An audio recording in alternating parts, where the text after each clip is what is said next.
Alright, so there's at least 2 videos today. I haven't felt well at all for a while. And turning the lights so I can see my sick wife. Poor thing. I haven't felt well, so how are you? She said all kinds of things. She always does when she goes by. I don't know what she's talking about. Huh? Oh, she wants me to wear a hat. So here's what I'm trying to do. Trying to just finish up. I made a couple of videos, lame videos, because my batteries died. I haven't been up on this. Oh, you got to get out of the way. You can't be in the way. Under my feet is not a good place. So really, I don't know. I feel like I shouldn't even try because I'm just too sick to care about.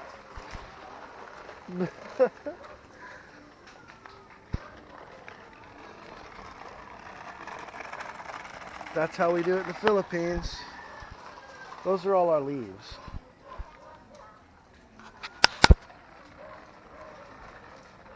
Our leaves, and they're being burned so that they'll be gone, and then the ashes will get washed away in the rain, which is coming. I don't know if you can see that, but it's very cloudy up there. And so, see, that kid just threw her trash down, and it just blew in there. She did it right in front of me. She doesn't even care. They don't care. They're just not they're not taught.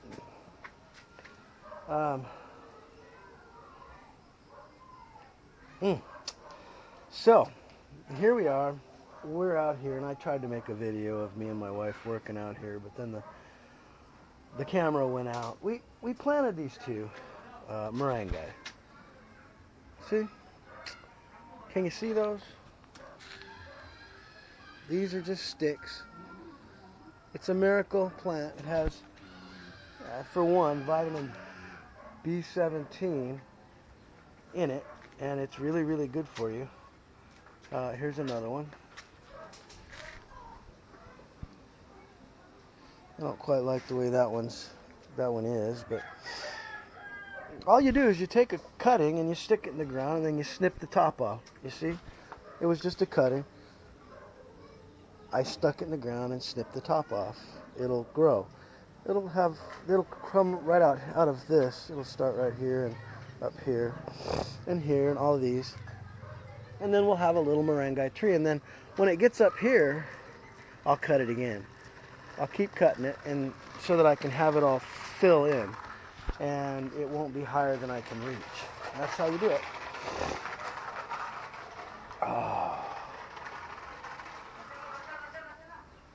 When I was a kid, I used to do stuff like that too. But that's like a super duper toy here.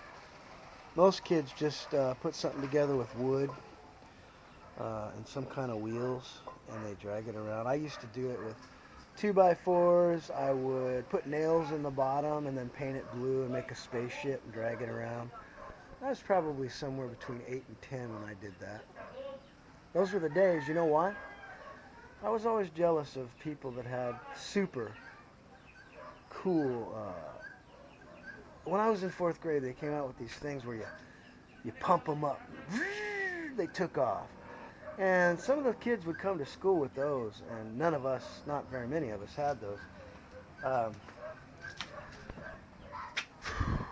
Well, of course, all of us were jealous, and I was kind of poor, so I felt like it was because I was poor I didn't have any of that stuff.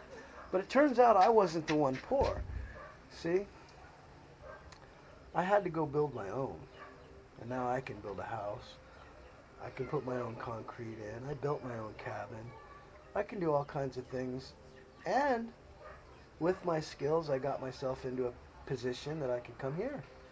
I'm only 51, so I don't have a lot of money, but you know what? Not many people can do what I'm doing. So, who was poor? She has taken the tool, or the toy, and now she's trying to break it for her brother. So how many people are, who's poor? Me? The one who couldn't have that stuff that I wish I could have and whined about when I was a little kid? Or the one who did have it? Now, I got to tell you, I remember one of those kids who used to have that kind of a toy, and later on in life I saw him drinking, walking around, looking, I would never be doing it. Walking around on the street at noon or 10 o'clock in the morning with big beer in the hand and looking like that's all he does. And when I saw him, I was employed, had a wife and a daughter, good job, working in a mine, and real responsibility, and I did not drink beer, mainly because I couldn't. You really can't drink beer and do what I did at that time. I had the swing shifts. So anyway, the point is that, you go around looking at other people and measuring yourself by them, and you have no idea what you're talking about. I was only in 4th grade when I thought that. And then later on I realized that, those kids were given really expensive toys. Why? Because their parents didn't have time to actually spend with them. And they had extra money, they just threw it at them. And what did those kids do? They ended up being drunks. Spoiled, rotten, good-for-nothing people. I don't know what they are now. I mean, literally that one in particular I saw, later on in life, even way further in, he was still the same. Still the same. Really never did anything with his life. And I did.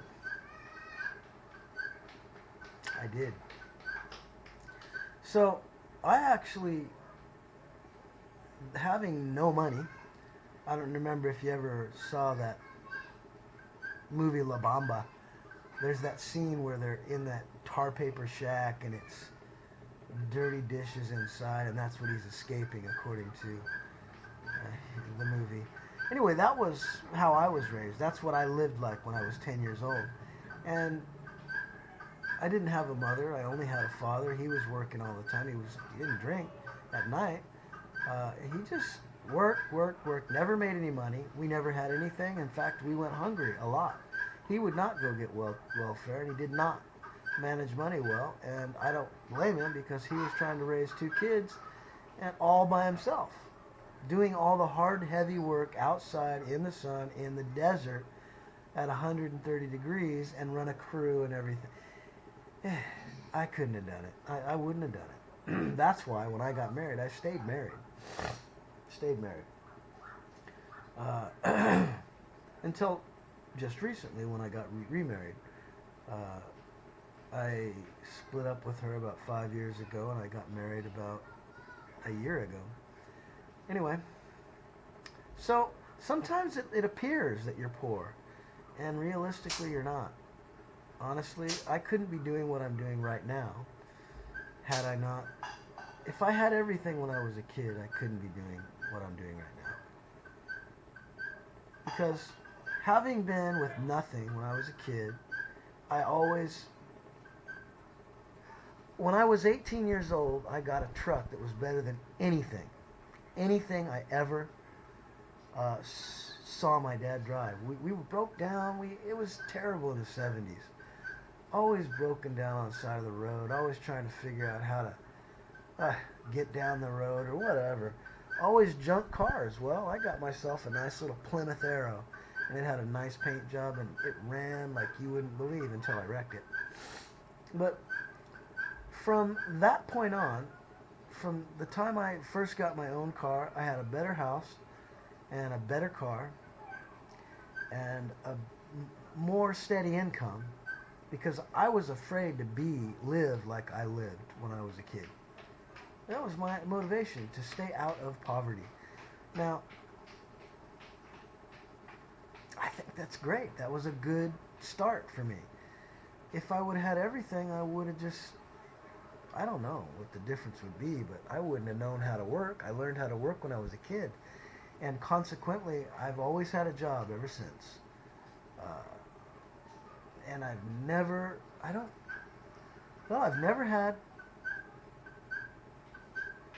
had a car that didn't run really pretty well until I got here. Now this car, I just bought a junker, and it doesn't. Well, it does run well actually. I just don't like it because it's not as new as I'm used to. But shoot, it gets us from place to place, and it doesn't cost much when it breaks, which is about twice. First time in a long time I've ever had a car that breaks down.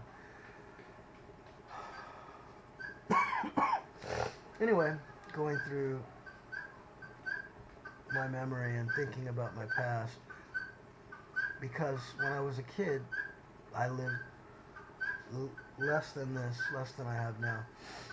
And so I set out to work, and I got way more and way beyond anything my family has ever had. In fact, I'm the one that did the best in the family.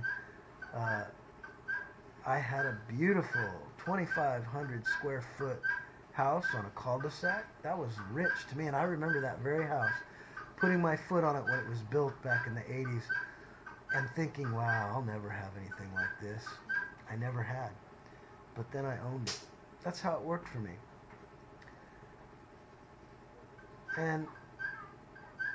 But the thing is, now I get it. My dad didn't want any of that stuff. He didn't want to live in Dieter Track or any of the track homes. He didn't want to live like that.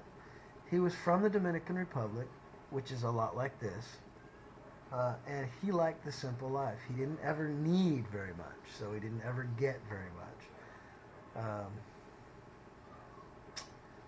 He didn't take care of us very well.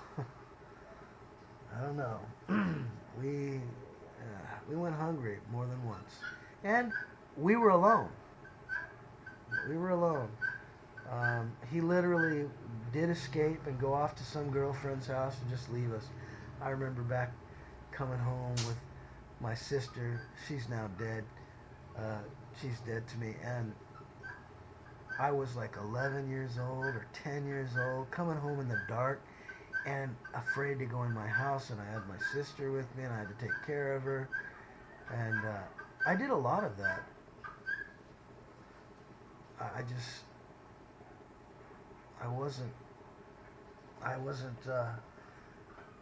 wasn't capable of taking care of her at 10 years old, but I had to.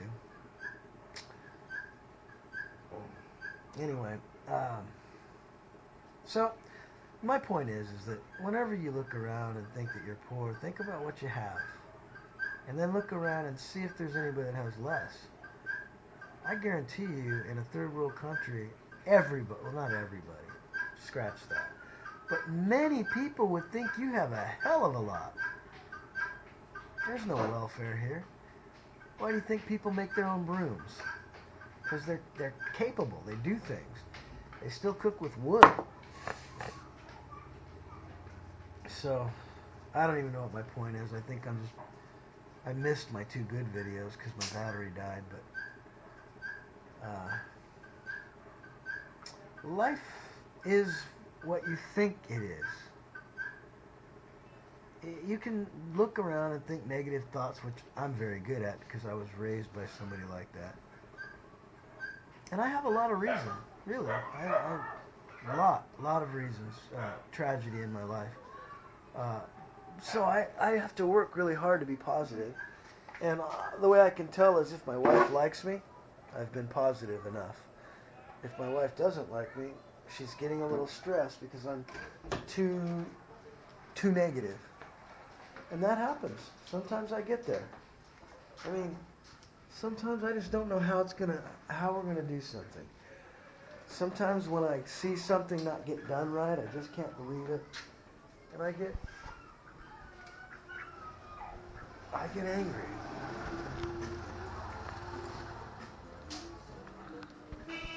The big push. I get angry. And so that can be a negative experience for my wife. She's used to people that don't get... Her dad is pretty level-headed, and so is her mother. She had a mother and a father. I never did. I've never had a mother. And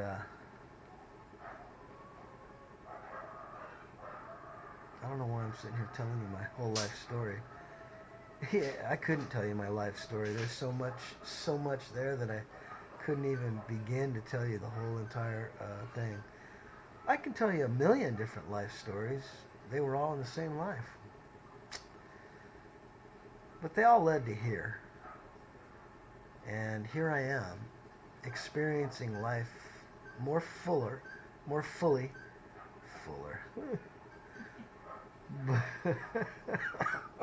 My wife is laughing at me.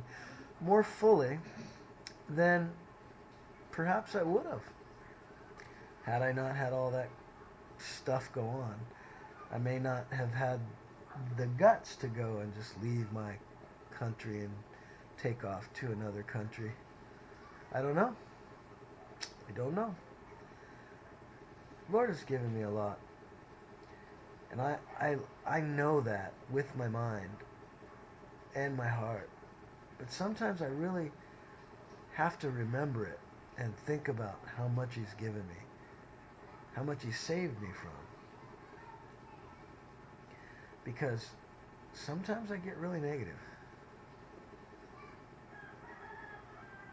Especially when I'm sick. Anyway, if I'm sick and I have to go to the doctor like yesterday,